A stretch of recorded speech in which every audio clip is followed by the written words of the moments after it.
The morning sun barely crept over the Afghan mountains when the team assembled in the briefing room. Dust particles floated through the air as Lieutenant Commander Harrison spread the satellite images across the worn table. 8 Navy SEALs stood around him, their faces showing the weariness of 3 weeks in hostile territory.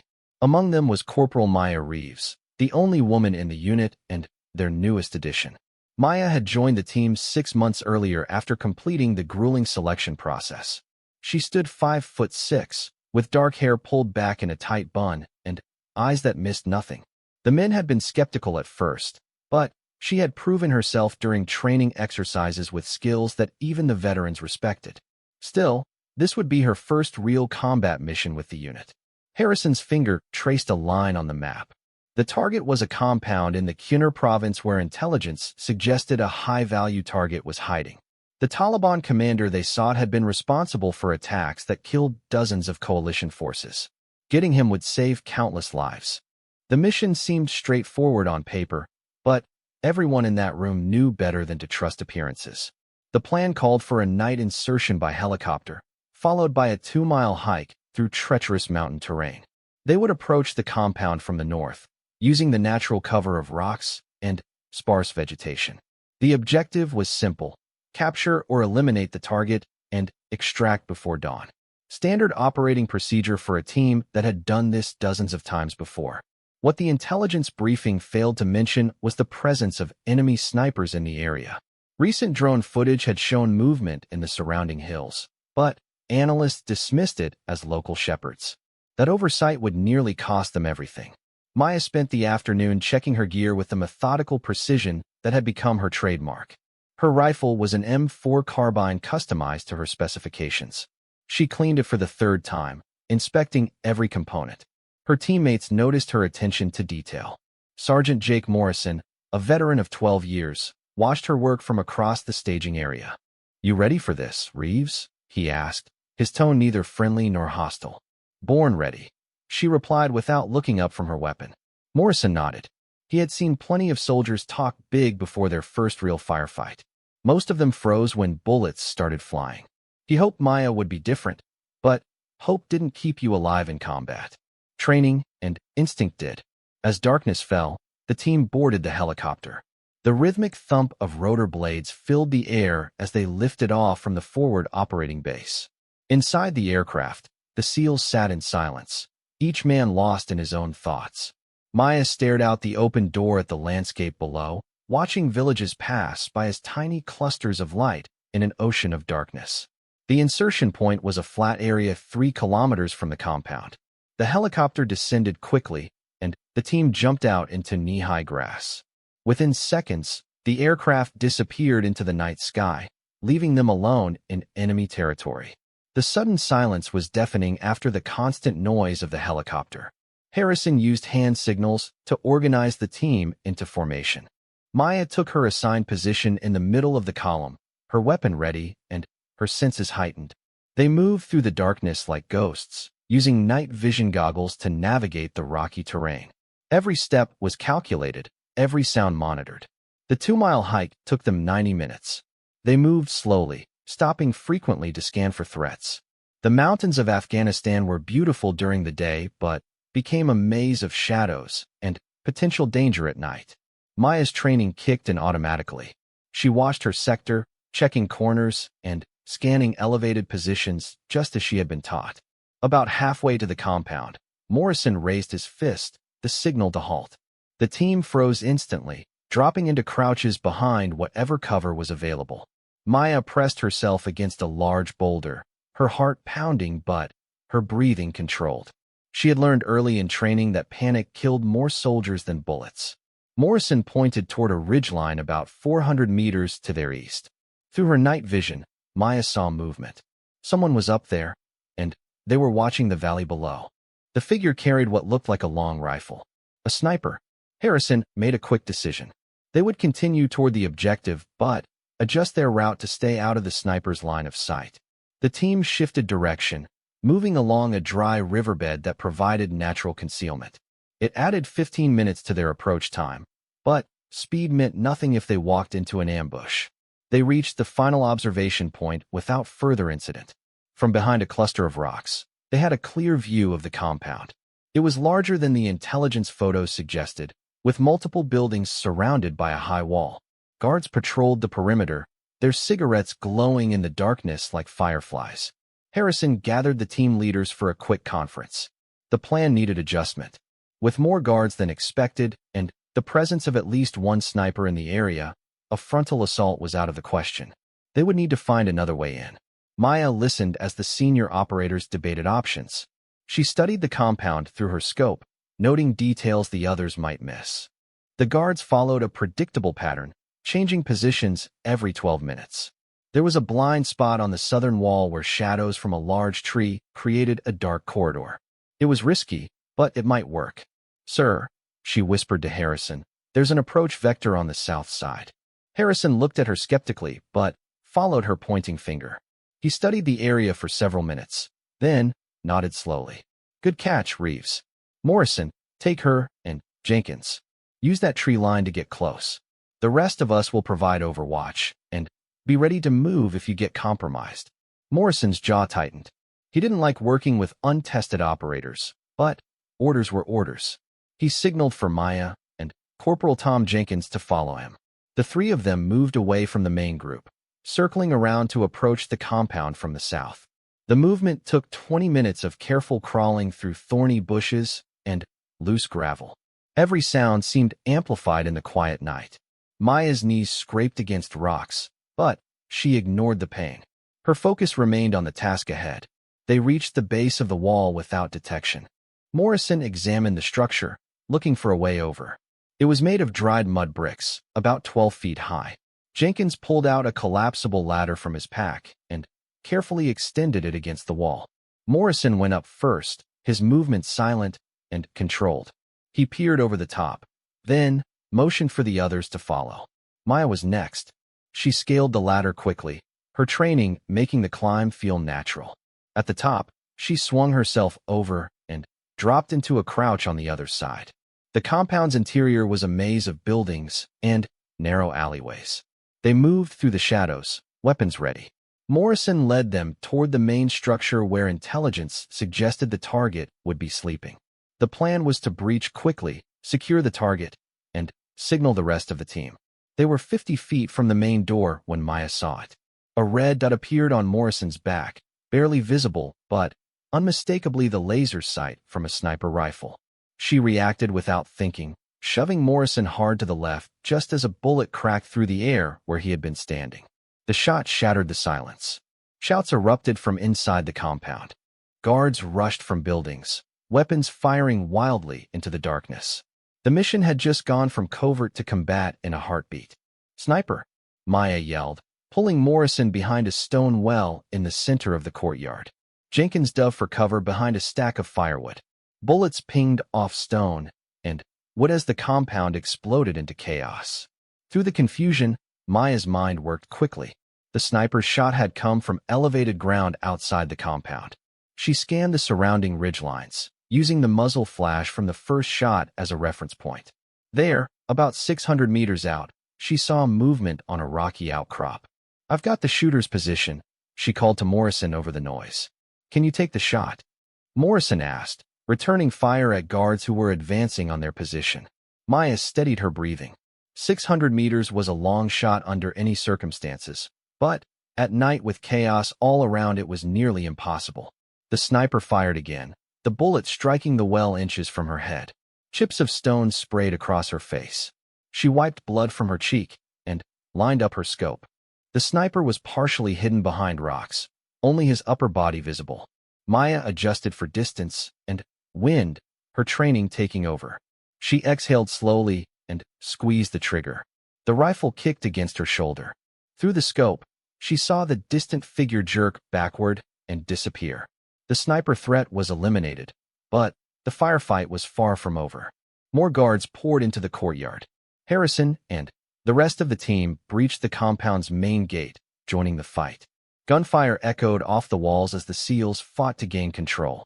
Maya switched targets, engaging enemy fighters with precise shots that dropped them before they could threaten her teammates. Jenkins took a round to his body armor, the impact knocking him down. Maya provided covering fire while Morrison dragged him to better cover. The situation was deteriorating rapidly. They needed to complete the mission and extract before reinforcements arrived.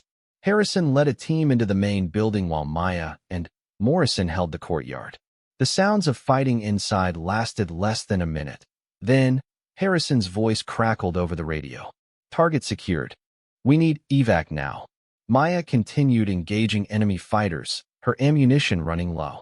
She had never experienced combat this intense during training. The smell of gunpowder filled her nose, and her ears rang from the constant noise. Yet her hands remained steady, her aim true. Then, Morrison shouted a warning that would change everything. Contact. Multiple snipers on the ridgelines. We're surrounded. Maya looked up at the mountains surrounding the compound. On 7 different positions, she saw muzzle flashes. 7 enemy snipers had them pinned down, and, from their elevated positions, they could shoot into the compound with deadly accuracy. The situation had just become a nightmare. Trapped in a compound with enemy forces closing in and 7 snipers controlling the high ground, the team's chances of survival had dropped to almost 0. Maya felt ice run through her veins, but fear would have to wait. Right now, she had a job to do. Bullets rained down from the mountain ridges like deadly hail. The 7 sniper positions formed a nearly perfect circle around the compound, each one with clear lines of sight into the courtyard where the SEAL team was exposed. One of Morrison's men went down with a leg wound, screaming as 2 teammates dragged him behind a concrete barrier. Maya pressed herself against the wall of a storage building, her mind racing. The tactical situation was grim. They had the high-value target, but extraction was impossible with snipers controlling every approach route. The helicopter couldn't land under this kind of fire, and moving on foot would be suicide. They were trapped. Harrison's voice came through her earpiece, strained but controlled. All units, defensive positions. We hold until we can neutralize those snipers. Hold. That was military speak for survive and pray for a miracle. Maya knew the math. 7 skilled snipers against a team already engaged with ground forces inside the compound. Even the most optimistic estimate gave them maybe 20 minutes before they were overrun or picked off one by one. She studied the surrounding terrain through her scope, identifying each sniper position by their muzzle flashes. They were spread out along the ridgelines at distances ranging from 400 to 800 meters. Professional spacing, professional tactics. These weren't random Taliban fighters. They were trained marksmen, probably former military or mercenaries. Morrison crawled over to her position, keeping low as bullets chipped away at the wall above them. Command says extraction is delayed 30 minutes minimum. We need to do something about those snipers, or we're all dead. I can take them, Maya said, her voice steady despite the chaos around them. Morrison looked at her like she had lost her mind. There are 7 of them, Reeves, spread across multiple positions. Even our best counter-snipers would struggle with this. I know, but I can do it. Another bullet struck near them, sending concrete dust into the air. Morrison coughed and wiped his eyes. You took down 1 already. That was a hell of a shot. But 7. Maya didn't respond immediately. She was already calculating angles and distances, running scenarios through her mind. Her training had been different from the standard SEAL curriculum. Before joining the Navy, she had been a competitive shooter, winning national championships. Her instructors had called her a natural, someone who saw the math of ballistics as naturally as most people breathed. Give me 2 minutes per target, she said. 14 minutes total. Can the team hold that long? Morrison studied her face, looking for doubt or bravado. He found neither. What he saw was cold calculation and absolute confidence. You're serious. Dead serious. But I need the team to create diversions. Every time I take a shot, they'll try to locate me. I need them looking somewhere else. Morrison keyed his radio. Commander, Reeves has a plan. Over the next 60 seconds, Maya outlined her strategy to Harrison while bullets continued to rain down around them. It was audacious, bordering on insane. But sometimes the only way out of an impossible situation was to do the impossible. Harrison gave his approval, mostly because they had no better options. The team quickly reorganized. They would create suppressing fire and movement at strategic moments to draw attention away from Maya while she worked. It wasn't much, but it might be enough. Maya found her position in the corner of the courtyard where two walls met, creating a natural brace for her rifle. From here, she had visibility to 6 of the 7 sniper positions. The 7th was blocked by the main building, but she would deal with that later. She took several deep breaths, forcing her heart rate down. The courtyard was chaos, but she needed to create a bubble of calm around herself. Her hands stopped shaking. Her vision sharpened. Everything else faded except the scope and the targets. The first sniper was positioned on a rocky outcrop 500 meters to the northwest. He was the closest and the most aggressive, firing rapid shots that had already wounded 2 SEALs. Maya lined up her shot, adjusting for wind and elevation. She could see him partially hidden behind rocks, his rifle barrel visible. "Team, northwest sector, on my mark," she said into her radio. 3, 2, 1 mark. The SEAL team opened fire toward the northwest, tracers lighting up the darkness. The sniper naturally shifted his attention toward the incoming fire. For 3 seconds, he was distracted. Maya fired. The bullet traveled 500 meters in less than a second, striking the sniper in the upper chest. Through her scope, she saw him slump forward, his rifle clattering down the rocks. 1 down, 6 to go. She didn't celebrate or even pause. Her hands were already working, adjusting her aim to the 2nd position. This sniper was farther out, approximately 650 meters to the northeast. He was better concealed, only exposing himself when taking shots. Maya waited, her breathing controlled, her finger resting lightly on the trigger. Patience was part of the craft. A sniper who rushed was a dead sniper. She watched through her scope as the distant figure shifted position, preparing for another shot. "Northeast sector, diversionary fire, now," she called. The team responded instantly. Gunfire erupted toward the northeast position. The sniper there reacted, trying to locate the new threat. For a moment, he raised his head above his cover. Maya's second shot was perfect. The bullet found its target, and the sniper dropped from sight. She saw his rifle tumble down the hillside. 2 down, 12 minutes left. The remaining snipers had noticed something was wrong. Their fire became more cautious, more calculated. They were professional enough to realize they were being hunted. That would make them harder to hit. But it also meant they were thinking defensively instead of offensively. The 3rd position was almost 700 meters away, on a ridge to the east. This sniper had barely fired, suggesting he was either very patient or very smart. Maya studied his position carefully. He had excellent cover and only showed himself for seconds at a time. She waited for nearly 2 minutes, longer than her planned timeline. Morrison glanced at her nervously, but she ignored him. Rushing would get her killed. Finally, the sniper shifted position, moving to get a better angle on the courtyard below. Maya didn't call for diversionary fire this time. The team's ammunition was limited, and she needed to conserve their resources. Instead, she timed her shot for the exact moment the sniper exposed himself. The rifle kicked. 700 meters away, the sniper jerked backward. Through the scope, Maya saw him collapse. 3 down, 4 to go? But now the remaining snipers knew they were under serious threat. Their fire intensified, and they began shooting at anything that moved. One bullet came so close to Maya that she felt the air displacement as it passed her head. The compound walls around her were pockmarked with fresh bullet holes. "Reeves, you've got multiple shooters trying to zero you," Morrison warned. "They know you're here." She knew. Every shot she took gave away her position, even with the chaos of the firefight helping to mask the muzzle flash. The remaining 4 snipers were actively looking for her now, turning the hunter into the hunted. The 4th sniper position was to the south, about 550 meters out. He was firing rapidly now, trying to suppress the entire team. Maya could see him clearly through her scope, but he was moving constantly, making a clean shot difficult. She took a chance.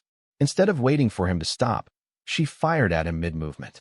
It was a technique called leading the target, shooting where he would be rather than where he was. The timing had to be perfect, the calculations done in split seconds. Her bullet caught him in mid-crouch. He fell forward, rolling down the slope before coming to rest against a boulder. 4 down, 3 to go. But Maya's ammunition was running low. "Morrison, I need more magazines," she called out. He tossed her 2 spare magazines from his own supply. She caught them, reloaded quickly, and resumed her position. 8 minutes had passed since she started. She was ahead of schedule, but the hardest targets remained. The fifth sniper was positioned almost 800 meters away on the highest ridge. That was extreme range even for an expert marksman with perfect conditions. At night, with wind and stress factors, it was borderline impossible. But Maya had made impossible shots before. This sniper was smart. He had watched his 4 companions fall and had adjusted his tactics. He fired only when absolutely necessary and never stayed exposed for more than a second. Maya realized she would get one chance at most.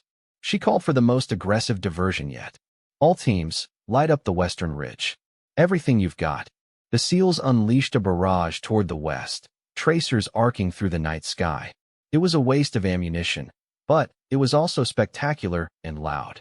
For just a moment, the high-ridge sniper looked toward the commotion. Maya had already calculated her shot. She squeezed the trigger smoothly, letting her training take over. The bullet climbed through the air, covering 800 meters in just over a second. The distant figure dropped. 5 down, 2 to go. But Maya was exhausted. The mental strain of making these calculations while under fire was taking its toll. Her hands trembled slightly as she reloaded. Morrison noticed and put a hand on her shoulder. "You're doing great," he said quietly. "Just 2 more." The remaining 2 snipers had gone silent. They had stopped firing, which was either very good or very bad. Maya scanned their last known positions, but saw no movement. They had gone to ground, realizing that aggressive shooting meant death. "They're hiding," Maya said. "I can't hit what I can't see." Harrison's voice came through the radio. "Extract bird is inbound, 10 minutes. We need those last 2 snipers down, or it can't land. 10 minutes. Maya had to draw them out somehow, make them reveal themselves. But how do you bait a sniper who knows he's being hunted? Then, an idea formed. It was risky and completely against protocol, but desperation called for desperate measures. She handed her rifle to Morrison. "What are you doing?" he asked. "Creating bait," she replied. And before he could stop her, she stepped out into the open courtyard. Morrison's curse echoed through the courtyard as Maya walked calmly across the open space. Every instinct in her body screamed at her to run, to hide, to seek cover. But instinct would not win this fight. Logic and calculated risk would. She moved slowly, deliberately, making herself an obvious target. Her heart hammered in her chest, but her face remained calm. Somewhere out in the darkness, 2 enemy snipers were watching. They had seen their 5 companions fall to her rifle. Now they saw her exposed, vulnerable, seemingly making a fatal mistake. The bait was too tempting to resist. The 6th sniper took the shot. Maya saw the muzzle flash from the western ridge. At the same instant, she heard the crack of the bullet. She had been tracking that position from the corner of her eye, and her body was already moving when he fired. The bullet passed through the space where she had been standing a fraction of a second earlier. "Got him, Morrison!" she shouted, diving behind a water trough. Morrison had been ready. The moment he saw the muzzle flash, he had Maya's rifle to his shoulder. He fired 3 rapid shots at the position. One of them found its mark. The 6th sniper tumbled down the rocky slope, his body limp. 6 down. 1 to go. But the final sniper was the smartest of them all. He had watched Maya's trick and had not taken the bait. He remained hidden somewhere in the darkness, and time was running out. The extraction helicopter was 8 minutes away, and it could not land with even 1 sniper in play. Maya retrieved her rifle from Morrison and scanned the surrounding ridges. Where was he? She reviewed everything she knew about the 7 positions. 6 had been spread in an obvious pattern around the compound. The 7th position had been blocked from her initial view by the main building. That meant he was somewhere to the direct south, probably at mid-range, maybe 500 to 600 meters. She moved through the compound, using buildings as cover, trying to get an angle on that southern ridge. The rest of the SEAL team had secured the compound. The ground-level enemy forces had either fled or been neutralized. Now everything depended on finding that last sniper. Harrison gathered his men for the extraction, but everyone knew they were still in mortal danger. Maya climbed to the roof of the main building, keeping low. From this vantage point, she had a clear view of the southern approaches. She glassed the area methodically, section by section, looking for anything out of place. A shadow that was too regular. a shape that did not match the terrain. Anything. Minutes ticked by. The helicopter was now 5 minutes out. Maya's frustration grew. The sniper was out there. She could feel it. But where? Then, she remembered something from her training. When hunting a hidden enemy, do not look for the person. Look for what the person disturbs. Birds suddenly, taking flight. Small rocks displaced by movement. Patterns in vegetation that seem wrong. She adjusted her search, looking not at the rocks but at the spaces between them. And there, about 520 meters out, she saw it. A small bush that moved slightly against the wind direction. It was subtle, barely noticeable, but it was there. The last sniper had concealed himself inside vegetation on a slope, a nearly perfect hide that would be invisible to most observers. But Maya was not most observers. She watched the bush carefully, waiting for confirmation. After 30 seconds, she saw it move again, just slightly. "I've got position 7, she whispered into her radio. "Southern Ridge, 520 meters, in the bush line. Can you take the shot?" Harrison asked. Maya studied the position carefully. The problem was that she could not see the actual sniper, only the vegetation hiding him. Shooting at the bush might wound him or might miss entirely. She needed him to expose himself, even for a moment. The helicopter's rotors could be heard in the distance now. 3 minutes until arrival. The sniper would know this too. He would be preparing for his shot, trying to bring down the helicopter or shoot anyone attempting to board it. Maya made her decision. "I'm going to draw him out.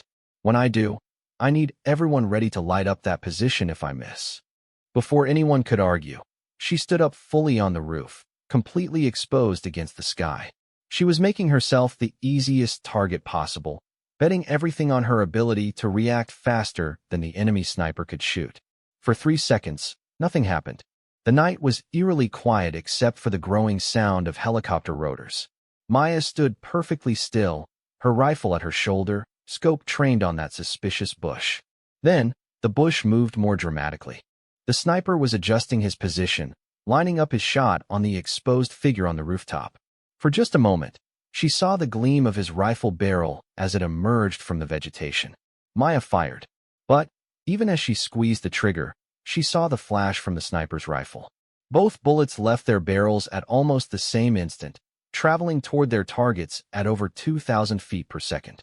Maya felt the impact before she heard the sound.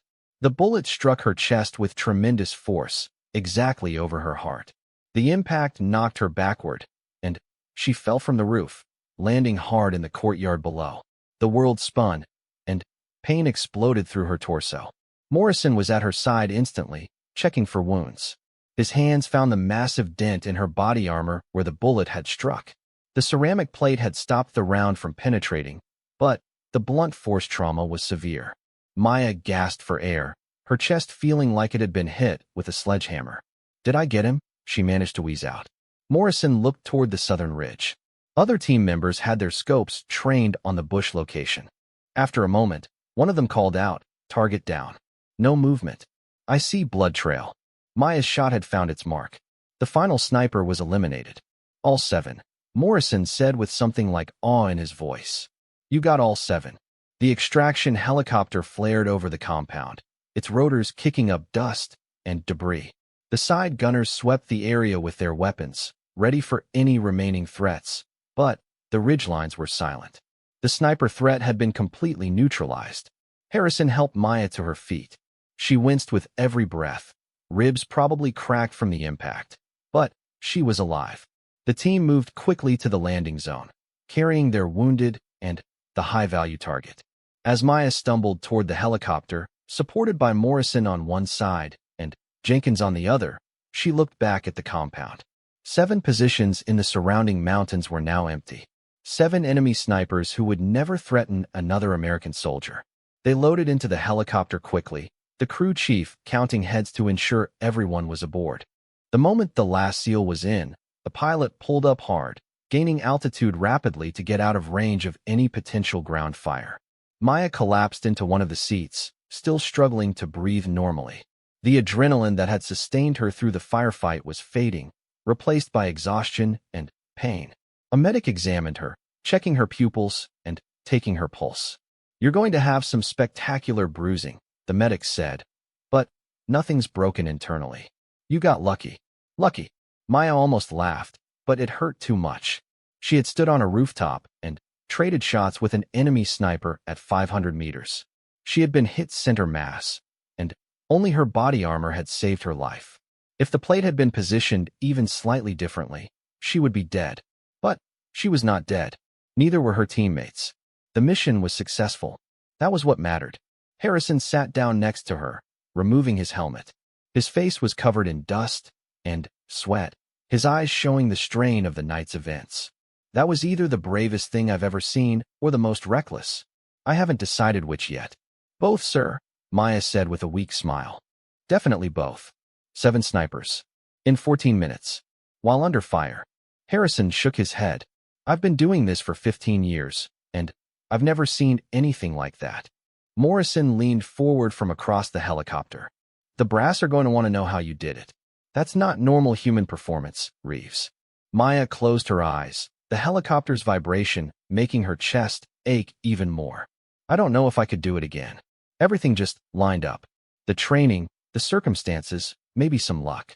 It felt like I was watching someone else do it. That's called being in the zone, Jenkins said. He was bandaged from his earlier wound, but grinning. You saved all our lives tonight. That last sniper would have taken down our ride home. The helicopter climbed higher, leaving the Afghan mountains behind.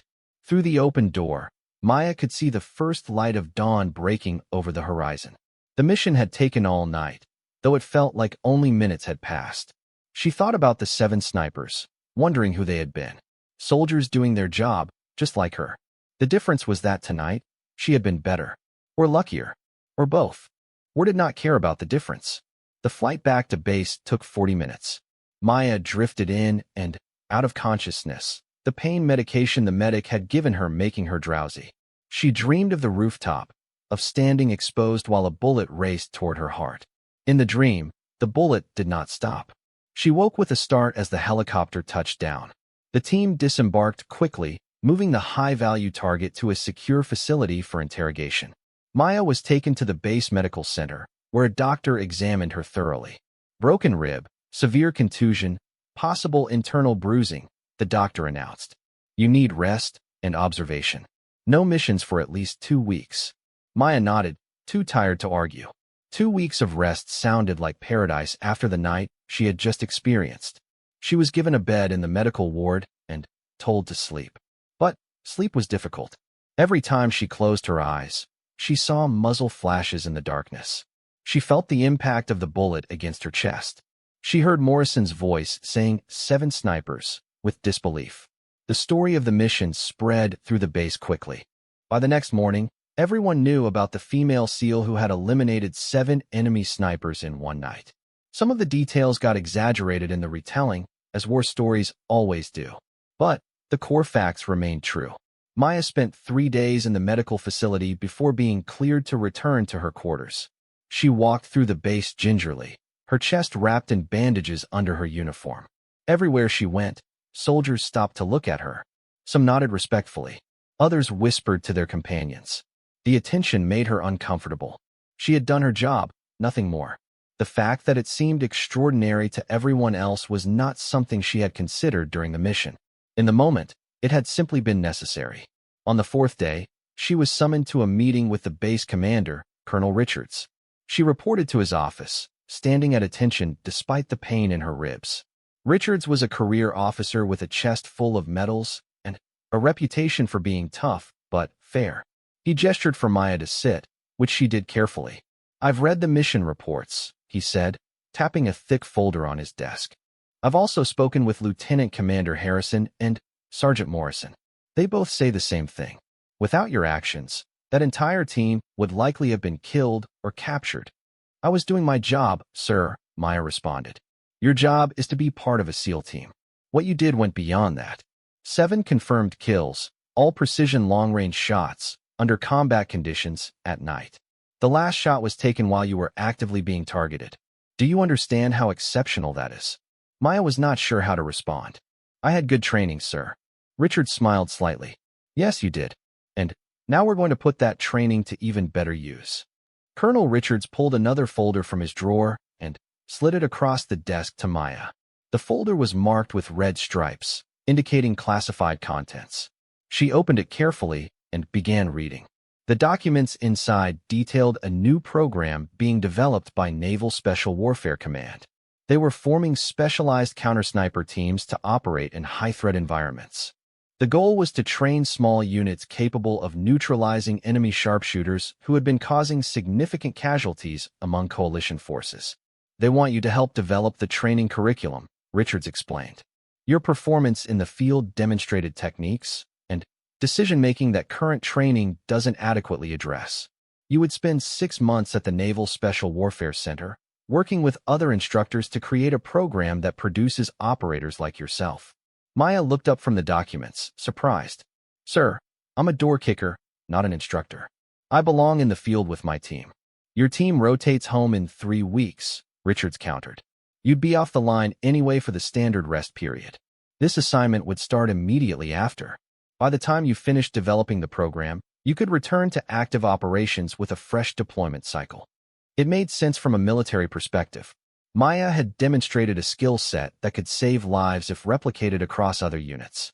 But the idea of standing in a classroom felt wrong somehow. She was a warrior, not a teacher. Reading her hesitation, Richards leaned forward. Corporal Reeves, in one night you eliminated 7 enemy snipers. That's impressive.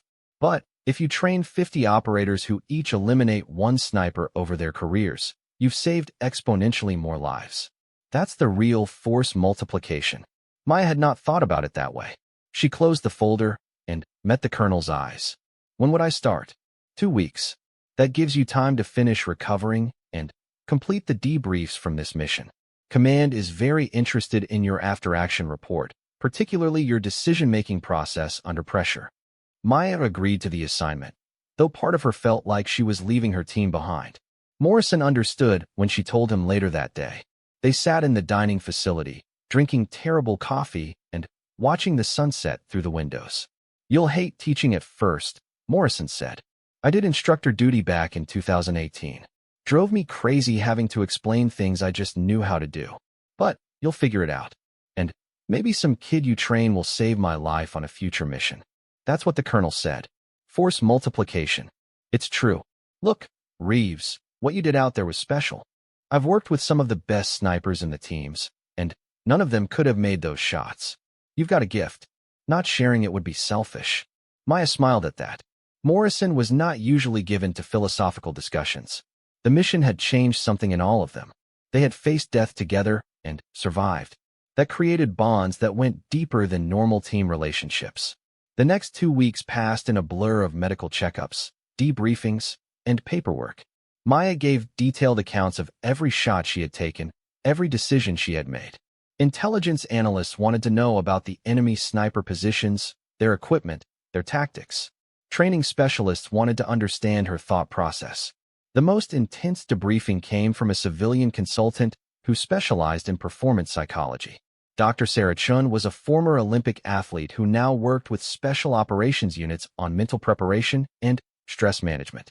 Describe what you were feeling when you stepped onto that rooftop, Dr. Chin asked during one session.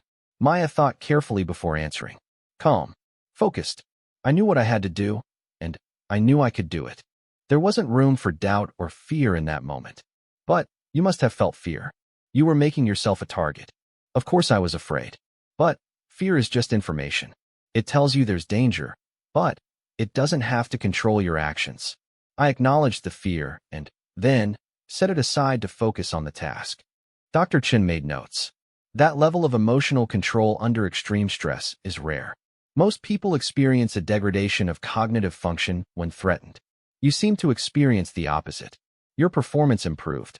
I trained for it, Maya explained. In competition shooting, I learned to use pressure as fuel instead of letting it become overwhelming. When the stakes are highest, that's when I perform best. The conversation continued for 2 hours, delving into Maya's background, her training methods, her mental preparation techniques. By the end, Dr. Chun had filled an entire notebook with observations and recommendations. Your approach needs to be part of the new training program, Chin concluded. What you do naturally, others can learn. It won't come as easily to them, but the fundamentals can be taught. Maya's ribs healed slowly. The bruising was spectacular, covering most of her chest in shades of purple and yellow. The doctor cleared her for light duty after 10 days, though he warned her that full recovery would take another month. On her last night at the forward operating base, the team threw her an unofficial going-away party. It was against regulations, but everyone turned a blind eye. They gathered in one of the recreation tents, sharing stories and bad jokes over smuggled beer. Harrison presented her with a custom patch showing 7 red stars arranged in a circle. "For the 7 sisters," he said, referring to the constellation. "That's what we're calling that mission now." The night the 7 fell, Maya accepted the patch, feeling unexpected emotion welling up. These men had accepted her, trusted her, fought alongside her. Leaving them felt like abandoning family. "Don't go getting soft on us, Reeves," Jenkins joked. "You're coming back, right? This is just a temporary assignment." "I'll be back," Maya promised. "Someone has to keep you guys out of trouble." Morrison stood and raised his beer. "To Maya Reeves, the deadliest woman I've ever met, and possibly the craziest. May all her future targets be as stupid as that last sniper who thought he could outdraw her." They all drank to that, laughing and sharing more stories late into the night. It was a good memory to carry with her as she prepared for the next phase of her career. The flight home was on a military transport, packed with soldiers rotating off deployment. Maya sat by a window, watching Afghanistan disappear below her. Somewhere down there were 7 empty sniper positions, monuments to a night that had changed her life. The Naval Special Warfare Center was located in California, a world away from the dusty compounds of Afghanistan. Maya arrived on a Monday morning and reported to the training division. She was greeted by Commander James Preston, who would be her supervisor for the next 6 months. Preston was a veteran SEAL instructor with 22 years of service. He had read Maya's mission reports with great interest and had personally requested her for the program development team. "You've got quite a reputation already," Preston said as he showed her around the facility. "Word travels fast in the special operations community. 7 confirmed kills in 1 engagement. That's the kind of story that becomes legend." "I'd prefer it didn't become legend, sir," Maya replied. "Legends put too much pressure on the next mission." Preston nodded approvingly. "Good attitude. We don't need heroes here. We need professionals who can teach other professionals. Think you can handle that?" "I'll do my best, sir." The training development team consisted of 5 instructors, including Maya. The others were all experienced operators with specialties ranging from urban combat to explosive breaching. Together, they were tasked with creating a comprehensive counter-sniper program that could be implemented across naval special warfare units. The first week was spent reviewing existing training materials and identifying gaps. Maya was shocked by what she found. Current counter-sniper doctrine was limited and outdated, focused primarily on basic concealment and long-range marksmanship. There was almost nothing about tactical decision-making under pressure or multiple target engagement. "This is what we're working with," she asked Preston after reviewing the materials. "It's what we have. Your job is to make it better. What would you add?" Maya spent that night creating an outline. She drew from her own experience, but also from lessons learned studying historical sniper engagements. By morning, she had drafted a proposal for a completely revised training program. Her proposal was ambitious. It included advanced ballistics calculation under stress, rapid target acquisition across multiple positions, decision-making protocols for complex tactical situations, and extensive practical exercises that simulated real combat conditions. Preston read the proposal carefully, occasionally nodding or making notes. When he finished, he looked up at Maya with an expression she could not quite read. "This is good work," he said finally. "But it's also extremely demanding. The failure rate for this program would be high. Better to fail in training than die in the field," Maya countered. "Agreed. Let's build it." The next 5 months were consumed with developing, testing, and refining the training program. Maya worked 12-hour days, often longer. She wrote instruction manuals, created training scenarios, and personally tested every exercise to ensure it was both challenging and achievable. The hardest part was teaching other instructors how to teach her methods. What came naturally to her required extensive explanation for others. She had to break down instinctive processes into step-by-step procedures that could be learned and practiced. One afternoon, She was working with Lieutenant Marcus Webb on a training scenario involving multiple target engagement. Webb was a skilled operator but struggled with the rapid decision-making required when facing several threats simultaneously. "You're overthinking it," Maya told him after his third failed attempt. "You're trying to calculate everything perfectly. That takes too much time. You need to learn to estimate quickly and adjust on the fly." "How do you do that?" Webb asked, frustrated. "When I try to go faster, my accuracy drops." Maya considered the question. How did she do it? She had never really analyzed her own process. "I don't aim at each target separately. I aim at the space between them and adjust my point of impact based on distance and angle. It's more like painting with bullets than shooting individual targets." Webb tried again with that mindset, and his performance improved dramatically. It became a key teaching point in the curriculum. Think in terms of spatial relationships rather than individual targets. By month 4, they had a complete draft of the new program. It was a brutal 6-week course that would push even experienced snipers to their limits. The curriculum included classroom instruction, simulator training, live-fire exercises, and culminated in a realistic field exercise that mimicked combat conditions. Preston approved the program with minor modifications. "Now comes the hard part. We need to prove this works. We'll run a pilot course with volunteer students. If they succeed, we roll it out across the community." The pilot course began in month 5. 12 students had volunteered, all experienced SEAL snipers looking to upgrade their skills. Maya watched them arrive with a mixture of pride and nervousness. This was her program. If it failed, it would be her failure. The first day of class, she stood before the 12 students and introduced herself. They all knew who she was. The story of the 7 snipers had spread throughout the special operations world. Some of them looked skeptical. Others seemed eager to learn. "This course is going to be hard," Maya began. "Harder than anything you've done before. You're all qualified snipers, which means you already know the basics. We're going to take you beyond basics into scenarios most of you hope you never face in the field." She clicked to the first slide of her presentation. It showed the compound in Afghanistan, with the 7 sniper positions marked. "This is what you're training for. Multiple threats, extreme pressure, limited time, and lives on the line. By the end of 6 weeks, each of you will be capable of operating effectively in this environment. Or you'll fail the course. There's no middle ground." The training was intense. Students were pushed to their physical and mental limits daily. Several wanted to quit in the first week, but Preston convinced them to stay. By week 3, they were performing maneuvers that would have been impossible for them when they started.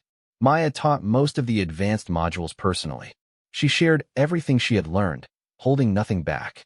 These men would soon be in combat zones, facing real enemies. Every skill she could give them might save their lives or the lives of their teammates. Week 6 was the final field exercise. Students were placed in a scenario similar to Maya's Afghanistan mission. They had to approach a compound, deal with multiple simulated sniper positions, and complete their objective. The exercise was run at night, with live ammunition on the ranges. Maya watched the final exercise from the observation tower alongside Preston and other senior instructors. Night vision equipment allowed them to track every movement of the students as they navigated the training course. The setup was as realistic as safety regulations permitted, with role players acting as enemy forces and instructors positioned as simulated snipers. The students moved through the darkness with confidence that had not existed 6 weeks earlier. They communicated efficiently, covered each other's movements, and responded to threats with practiced precision. When they identified the first sniper position, the team reacted exactly as trained. One student, Petty Officer First Class David Martinez, volunteered to take the counter-sniper role. He found a stable shooting position and methodically engaged each simulated threat. His shots were accurate, and his timing was excellent. Within 18 minutes, he had neutralized all 5 simulated sniper positions, and the team had secured their objective. "Not bad," Preston commented. Martinez pulled a 92% hit rate under pressure. "That's exceptional." Maya nodded, but remained focused on the exercise. Martinez had done well, but 5 targets was different from 7, and simulated combat was different from real bullets flying at your head. Still, the students had demonstrated mastery of the core concepts. The program worked. The pilot course graduates received their certificates in a small ceremony the following week. Maya stood with the other instructors as Preston addressed the class. You 12 are the first graduates of the Advanced Counter-Sniper Operations course. What you've learned here will be tested in the field, and lives will depend on your performance. You've proven you can handle this level of responsibility. Now go out there and prove it to the enemy. After the ceremony, Martinez approached Maya. He was a compact man with a serious face and the weathered look of someone who had spent years in harsh environments. "Ma'am, I wanted to thank you," he said. "The techniques you taught us, the way you broke down the decision-making process, it changed how I think about the job. I feel ready for things I would have been terrified of 6 weeks ago." "That's the goal," Maya replied. "Stay safe out there, Martinez. And remember, the training scenarios were controlled. Real combat is messy. Adapt to the situation and trust your instincts." "Yes, ma'am. And if you don't mind me asking, how did you do it?" 7 targets in 14 minutes under live fire. "We trained for weeks and couldn't replicate that." Maya considered her answer carefully. "Honestly, I'm not sure I could replicate it either. That night was a combination of training, adrenaline, and probably luck. What I want you to take from this course isn't that you need to be superhuman. It's that you need to be prepared, stay calm, and make good decisions quickly. Do those things, and you'll handle whatever comes your way." Martinez nodded and shook her hand before rejoining his classmates. Maya watched them leave, wondering how many would face situations similar to what she had experienced in Afghanistan. The war was winding down, but danger remained constant for those who operated in hostile territories. Preston called a meeting of the instructor team the next day. The pilot course had been successful beyond expectations, and Command wanted to implement the program immediately across all SEAL teams. Maya's training curriculum would become standard doctrine. "This is your legacy, Reeves," Preston said. "Years from now, SEALs will be using techniques you developed. That's a rare achievement for someone your age and rank." The praise felt strange. Maya had never sought recognition. She had simply responded to a crisis and then tried to pass on what she learned. But she understood the significance. Her experience would now benefit countless operators facing similar threats. Her 6-month assignment was coming to an end. Maya had orders to return to her team, which was preparing for their next deployment. She spent her final week at the training center organizing her materials and briefing the instructors who would continue teaching her course. On her last day, she took a walk around the facility, reflecting on the journey that had brought her here. 6 months ago, she had been bleeding in a dusty courtyard, not knowing if she would live to see another sunrise. Now she was a recognized expert in counter-sniper operations, about to rejoin her team for another combat rotation. The phone call came as she was packing her belongings. It was Morrison, calling from the team's new forward operating base somewhere in Syria. The background noise suggested he was outside, possibly on patrol. "Reeves, you're not going to believe this." Morrison's voice crackled through the connection. "We just got a new guy assigned to our team. Fresh out of counter-sniper school. Guess who his instructor was?" Maya smiled. "Let me guess. Someone impossibly good-looking and humble. He won't shut up about you. Apparently, you're some kind of legend back at the training center. The other guys are already giving me grief for knowing you before you became famous." "I'm not famous, Morrison. I did my job, same as anyone." "Yeah, well, your job included taking out 7 enemy snipers in one night. That tends to make people remember you. When are you heading back to us?" 2 days. My flight leaves Tuesday morning." "Good. We've got movement in the area that looks like organized sniper activity. Command thinks they might be using some of the same tactics we saw in Afghanistan. They want someone who knows how to counter it." Maya felt the familiar tightness in her chest, the mixture of anticipation and anxiety that came before deployment. "Send me the intel reports. I'll review them on the flight." "Will do. And Reeves, it'll be good to have you back. The team hasn't been the same without you." The call ended, and Maya finished packing with renewed purpose. The training assignment had been valuable, but she was a warrior first and foremost. Her place was in the field with her team, facing whatever threats emerged. The flight to Syria took 18 hours with multiple stops for refueling and security checks. Maya used the time to study the intelligence reports Morrison had sent. The pattern was concerning. Coalition forces in the region were experiencing increased casualties from sniper fire. The attacks were coordinated and professional, suggesting trained operators rather than random insurgents. She arrived at the forward operating base on a Wednesday afternoon. The Syrian desert was different from Afghanistan, with broader plains and fewer mountains, but the heat was just as oppressive. Morrison met her at the landing zone, looking older and more tired than she remembered. "Welcome to paradise," he said, gesturing at the dusty base. "We've got tents, terrible food, and enemy snipers who like to shoot at us during meals. What more could you want?" They walked to the team area while Morrison briefed her on recent operations. The enemy sniper threat was serious. 3 soldiers had been killed in the past month, all by long-range rifle fire. Attempts to locate the snipers had been unsuccessful. They appeared, took their shots, and disappeared before anyone could respond. "It's like fighting ghosts," Morrison explained. "We've tried counter-sniper teams, drone surveillance, even had attack helicopters on standby. Nothing works. These guys are professionals." Maya examined the incident reports carefully. The attacks showed a pattern. The snipers worked in pairs, alternating positions to avoid detection. They never fired from the same location twice. And they seemed to have detailed knowledge of coalition patrol routes and schedules. "They have inside information," Maya concluded. "They know where we'll be and when we'll be there. That's how they're getting positioned before we arrive." Harrison, who had been listening from across the room, nodded grimly. "We've been thinking the same thing. But identifying the leak has been impossible. Could be a translator, a local contractor, or someone we haven't even considered." The situation was delicate. Hunting enemy snipers while dealing with a potential security breach was complicated. Maya spent the next week studying everything she could about the area and the recent attacks. She walked the routes where soldiers had been killed, examining sight lines and potential firing positions. On day 8, she found something interesting. All 3 fatal shootings had occurred within a specific geographic area, roughly a 5-kilometer square. Within that area were several abandoned buildings with clear views of coalition patrol routes. If she were planning sniper attacks, those buildings would be her first choice for hides. She presented her findings to Harrison that evening. "I think they're operating from these locations. If we set up surveillance on these buildings, we might catch them in position before they can attack. Or they might catch us," Morrison pointed out. "If we're wrong, we're putting people at risk for nothing." "We're already at risk," Maya countered. "At least this way we're being proactive instead of reactive." Harrison considered the proposal. "All right, we'll run it. Morrison, you and Reeves will lead a surveillance team. Pick 2 more operators.